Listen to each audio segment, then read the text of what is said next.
Picture this: you're not allowed to read, you're not allowed to dream, you're not even allowed to call your own life yours. One moonless night you run, no map, no food, barely shoes on your feet. Behind you, the bloodhounds are coming. Ahead, only darkness and a faint hope pointing north. This was the Underground Railroad, not a railroad of iron and steam, but a railroad of human hearts, the greatest escape network in American history. In the 1800s, millions of African men, women, and children woke up every morning knowing they were property. Families torn apart at auctions like cattle, whips that sang through the air. Children who never knew their own parents' real names. And yet, in the deepest darkness, a whisper traveled from plantation to plantation. There is a way out. No one wrote it down. No map could ever show it. It lived only in hushed voices, in coded spirituals, in the flicker of a single candle in a window after midnight.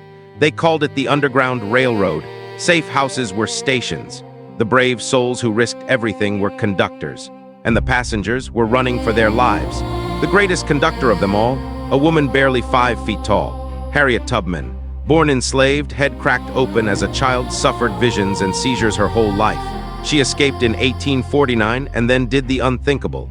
She went back 19 times, through swamps crawling with cottonmouths, through forests thick with patrollers and bloodhounds. She carried a pistol, not to shoot slave catchers, but to keep her people moving forward. "If anyone gives up and tries to turn back," she said, "I will shoot them myself. Dead men tell no tales, we go forward or we die." She never lost a single passenger. Over 70 souls delivered into freedom. They called her Moses, but some escapes were so daring they sound made up. Meet Henry Box Brown. In 1849, he convinced 2 friends to nail him inside a wooden crate, 3 feet long, 2 feet wide. One tiny hole for air, a single bladder of water, addressed to a free black man in Philadelphia. For 27 hours he was tossed, flipped upside down, stacked under heavy cargo. His head throbbed, blood rushed to his brain, he almost suffocated. But he never made a sound. When the box was finally pried open in Philadelphia, Henry Brown rose up like Lazarus, straightened his back, looked at the stunned men around him and said with a calm smile, "How do you do, gentlemen?" He had mailed himself to freedom. They traveled by night, slept by day. Moss on the north side of trees showed the way when clouds hid the stars.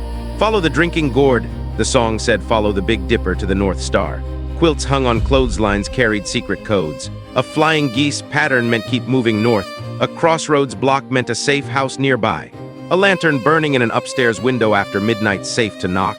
Everything was a signal. Everything was a risk. If they were caught, the punishment was beyond imagination. Whipped until the bones showed, sold away forever, or hanged as an example. Yet every single month more tried. Mothers carried babies with cloths soaked in paregoric to keep them quiet. Old men who could barely walk chose death over another day in chains. When they finally crossed the line into a free state, some fell to their knees and kissed the ground. Some just stood there, breathing air that didn't belong to anyone else. Many kept going all the way to Canada, where no slave catcher could ever touch them. And some turned around and went back south, not as slaves, as conductors, because leaving your people behind was never an option. Years later, when the Civil War came, over 180,000 black soldiers put on Union blue. Many of them had once followed the North Star barefoot. They came back with rifles instead of fear. Today, those secret roads are highways. Those safe houses are museums or private homes with hidden cellars no one talks about. But if you stand quiet on a winter night in Maryland or Ohio or upstate New York, you can almost hear it. Bare feet on cold ground, a hymn sung low, a lantern flickering once, then going dark. The Underground Railroad reminds us of something America sometimes forgets. Freedom has never been given. It has always been taken one terrifying, impossible step at a time, by ordinary people who decided that being human was worth more than staying alive as property. So the next time you look up at a clear night sky, find the drinking gourd, remember, someone once followed those exact stars with dogs on their heels and hope in their heart.